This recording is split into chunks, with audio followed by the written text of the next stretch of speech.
நீங்கள் ஈரான் தோற்குமா அல்லது அமெரிக்கா மற்றும் இஸ்ரேல் வெல்லுமா என்பதை இலகுவாக முடிவு செய்து கொள்ளலாம். பிப்ரவரி 28 அன்று அமெரிக்காவும் இஸ்ரேலும் ஈரான் மீது திட்டமிட்டு குண்டு வீசின. அதனால் என்ன நடந்தது? ஈரானின் போர் உத்தி ஆகியவை காணலாம். அமெரிக்காவின் திட்டம் எளிமையானது.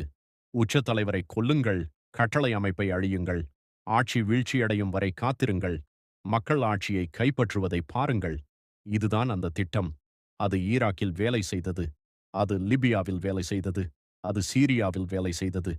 இந்த போர் தொடங்குவதற்கு சில வாரங்களுக்கு முன்பு வெனிசுலாவிலும் அது வேலை செய்தது. ஆனால் அது ஈரானில் வேலை செய்யவில்லை. ஆனால் அது ஏன் ஈரானில் வேலை செய்யவில்லை? ஈரான் அமெரிக்காவின் போர்களைப் பற்றி 20 ஆண்டுகள் ஆய்வு செய்தது. சதாம் ஹுசைன் வீழ்ந்தபோது ஈரான் பார்த்துக் கொண்டிருந்தது. முயம்மர் கடாபி கொல்லப்பட்டபோது ஈரான் குறிப்புகளை எடுத்துக் கொண்டிருந்தது. பஷர் அல் அசாத் மாஸ்கோவிற்கு தப்பிச் சென்றபோது ஈரான் ஒரு வகுப்பறையில் இருந்தது. ஒரு நபர் பெரும்பாலான படிப்பைச் செய்து கொண்டிருந்தார். அவர்தான் IRGCயின் ஜெனரல் முகமது ஜஃபாரி. ஈராக், ஆப்கானிஸ்தான் மற்றும் பால்கன் நாடுகளில் மிகவும் மையப்படுத்தப்பட்ட ஆட்சிகள் மீது தலைதுண்டிக்கும் தாக்குதல்கள் விரைவாக நடந்தன.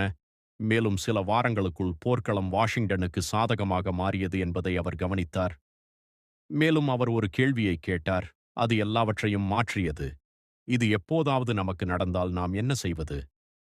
பதில் கிஷ மொசைக் டிஃபென்ஸ் டாக்ட்ரின், மொசைக் பாதுகாப்பு கோட்பாடு என்று அறியப்பட்டது. மொசைக் மொசைக் கோட்பாடு என்றால் என்ன? ஒரு மொசைக் என்பது நூற்றுக்கணக்கான சிறிய தனிப்பட்ட துண்டுகள். ஒவ்வொன்றும் வேறுபட்டவை. ஒவ்வொன்றும் தனித்தனியாக உள்ளன. ஆனால் ஒன்றாக அவை ஒரு படத்தை உருவாக்குகின்றன. ஈரான் இஸ்லாமிய புரட்சிகர காவல் படையை 31 பகுதிகளாக பெருமளவில் தன்னாட்சி பிரிவுகளாக மறுசீரமைத்தது. அதில் ஒன்று தெஹ்ரானுக்கு அர்ப்பணிக்கப்பட்டது. மற்றும் 30 பிரிவுகளும் ஒவ்வொரு மாகாணத்துடனும் இணைந்தது. ஒரு பெரிய அளவிலான மோதல் ஏற்பட்டால் கட்டளை அதிகாரத்தை துண்டு துண்டாக பிரிக்க வடிவமைக்கப்பட்டுள்ளது. இது மாகாண தளபதிகள் மத்திய ஒப்புதலுக்காக காத்திருக்காமல் சுயாதீனமாக செயல்பட அனுமதிக்கிறது. ஒவ்வொரு பிரிவுக்கும் அதன் சொந்த ஏவுகணைகள் உள்ளன. அதன் சொந்த ட்ரோன்கள், அதன் சொந்த உளவுத்துறை, அதன் சொந்த கட்டளை அமைப்பு, இவைகள் யாவும் உள்ளன. ஒவ்வொரு மாகாணமும் ஒரு மோசைக். மேலும் தளபதிகளுக்கு முடிவுகளை எடுக்கும் திறனும் சக்தியும் உள்ளன. எனவே அவர்கள் தெஹ்ரானில் தங்கள் கட்டளையிலிருந்து துண்டிக்கப்பட்டாலும் அவர்கள் இன்னும் ஒருங்கிணைந்த இராணுவப் படையாக செயல்பட முடியும். இப்பொழுது அது அசாதாரணமானது. வடக்கு ஈரானில் உள்ள பிரிவுக்கு மேற்கு ஈரானில் உள்ள பிரிவு என்ன செய்கிறது என்று தெரியாது. ஏனென்றால் வடக்கு பிரிவுக்கு தெரியாவிட்டால் அமெரிக்காவின் உளவுத்துறை செயற்கைக்கோள்களுக்கு எப்படித் தெரியும்? நீங்கள் கண்டுபிடிக்க முடியாததை நீங்கள் குறிவைக்க முடியாது. மையமில்லாததை நீங்கள் அழிக்க முடியாது.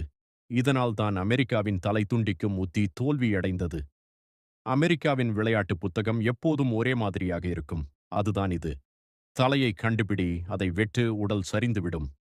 இது ஈரானில் உச்சத் தலைவரை கொல்வது ஆட்சியின் தானியங்கி சரிவுக்கு வழிவகுக்காது. தலைமை மறைந்த பிறகும் இராணுவம் தொடர்ந்து செயல்பட அனுமதிக்கும் வகையில் மோசைக் கோட்பாடு வடிவமைக்கப்பட்டுள்ளது. ஒரு ஹைட்ராவைப் போல நீங்கள் அதன் தலைகளில் ஒன்றை வெட்டினால் புதியவை விரைவாக மீண்டும் வளரும். முதல் நாளில் அவர்கள் ஈரானின் உச்ச தலைவரை கொன்றனர். ஈரான் சில நாட்களுக்குள் அவரை மாற்றியது, தொடர்ந்து துப்பாக்கிச் சூடு நடத்தியது. மார்ச் 1 ஆம் தேதி ஈரானின் வெளியுறவு அமைச்சர் அப்பாஸ் அரக்ஷி இதைத்தானே கூறினார். எங்கள் உடனடி கிழக்கு மற்றும் மேற்கில் அமெரிக்க இராணுவத்தின் தோல்விகளை படிக்க எங்களுக்கு 2 தசாப்தங்கள் இருந்தன. அதற்கேற்ப பாடங்களை இணைத்துள்ளோம். எங்கள் தலைநகரில் குண்டுவெடிப்புகள் போரை நடத்துவதற்கான எங்கள் திறனில் எந்த தாக்கத்தையும் ஏற்படுத்தாது.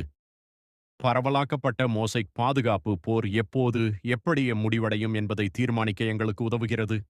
அதாவது போர் முடிவடைகிறதா இல்லையா என்பது அல்ல. எப்போது, எப்படி? இந்த கோட்பாடு ஒருபோதும் வெற்றி பெறுவதற்காக அல்ல. இலக்கு எப்போதும் வெற்றி பெறுவது அல்ல.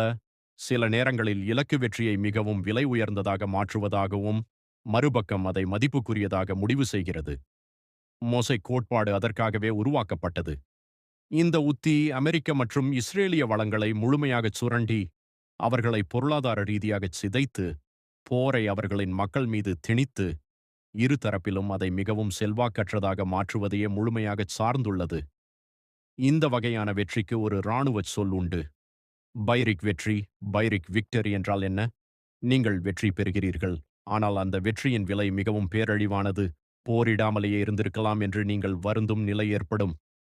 இதுதான் ஈரானின் முழுமையான உத்தி, ஒரே வாக்கியத்தில். America is going to suffer a major setback in this வார் என்பதுதான். தற்போது அது நடந்து கொண்டிருக்கிறது.